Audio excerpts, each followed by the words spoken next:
Republican insiders are finally opening up about what's going on with the administration and their relationship with chief twit Elon Musk. Well, according to Politico, the GOP operatives are now distancing themselves from the Tesla CEO. Here's why. Very unpopular. At least this is what one Republican operative told Politico. He's finished, done, gone. He pulls terrible. People hate him. Oh boy, I'm sure that's great. That's great to hear. Like, oh my God, people hate me. Wow, that's pretty terrible. In fact, he added, he'd go to Wisconsin thinking he could buy people's votes, wear the cheese hat, act like a 9-year-old. It doesn't work. It's offensive to people.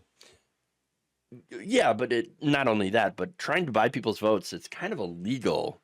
So you don't mention that one, though. But here's the thing. That person is not the only person who's, talked about how Elon is a toxic brand. In fact, a GOP pollster, Frank Luntz, said of Musk and Doge, quote, "The public supported the effort to end wasteful Washington spending, but they did not support the way that it was done.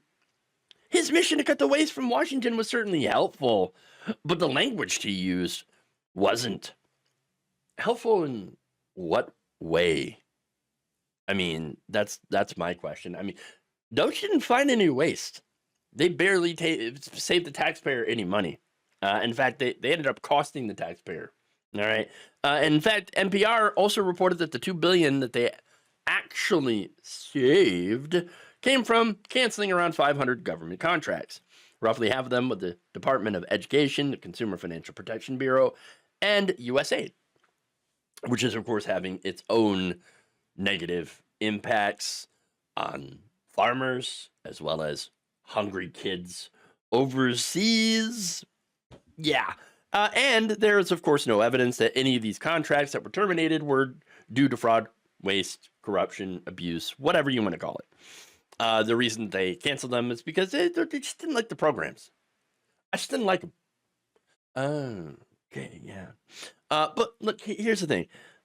Elon's real goal was not to save taxpayers' money. Of course not. It's to eliminate the agencies that were looking into his companies. And he has succeeded beyond his wildest dreams.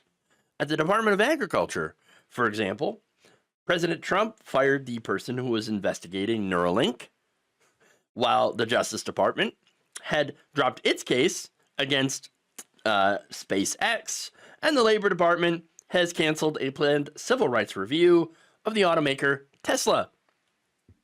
There's another regulatory matter against SpaceX that has entered settlement talks with the NLRB.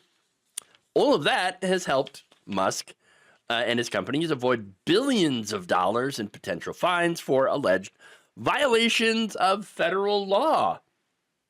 That $290 million investment into Donald Trump has netted some pretty good returns.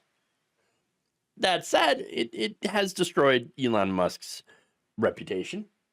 And the administration is, of course, looking at the polling here and saying, Elon, who's that? Coffee guy? Yeah, that's what he was. He was a coffee guy. Barely knew him. In fact, advisors to Trump, as well as official White House social media accounts, have stopped posting about Elon. This administration has apparently shifted away from Elon Musk. And even Trump hasn't mentioned him since April. That's right. In February and March, Trump posted about Musk an average of roughly 4 times a week since the beginning of April. He hasn't mentioned Musk once. Oops. His job's over. Okay. His job is over. What was Elon Musk's job? To make these devastating cuts to the government and then take the blame when people get pissed. That's it. Look, Politico asked White House representatives about Trump's declining mentions of Elon. And here's what they said. Quote, "The mission of Doge to cut waste, fraud, and abuse will surely continue." Yeah. Doge employees who onboarded at their respective agencies will continue to work with President Trump's cabinet to make our government more efficient. Sure. Obviously, absolutely no mention of Elon Musk anywhere in that statement, of course. And that's because he's deeply unpopular. But here's the thing, right? I think everybody knew that Trump's cuts through Doge were going to be super unpopular. They knew it. And so Elon Musk is being used as scapegoat. That's it. Getting him basically to do the dirty work. Whether or not he knew that going into it, I don't know. But that's what happened. He did the dirty work. And of course, in return, his companies get deregulated. The cases against him get dismissed. He saves a crap ton of money. And then he retreats to the shadows. And that's it. And yes, sure, Elon Musk is a political liability now. And his businesses are not doing very well with the general public. I mean, you could just look at all the protests and the boycotts of Elon Musk's cars, Teslas, all that stuff. But you know what? Elon doesn't need the public anymore. He doesn't need people to buy his cars. He's got billions of dollars in government contracts. Enough to sustain his wealth for the rest of his life. So, at the end of the day, he is all set.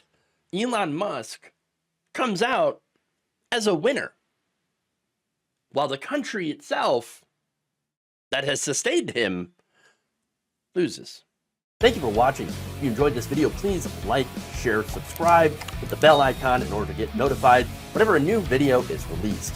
And if you want to support independent, progressive media through this difficult time where it seems like everybody is shutting down, you become a member on our YouTube page, you become a subscriber on Facebook, or you can go to my Patreon. It's patreon.com/Jeff Waldorf. Thank you.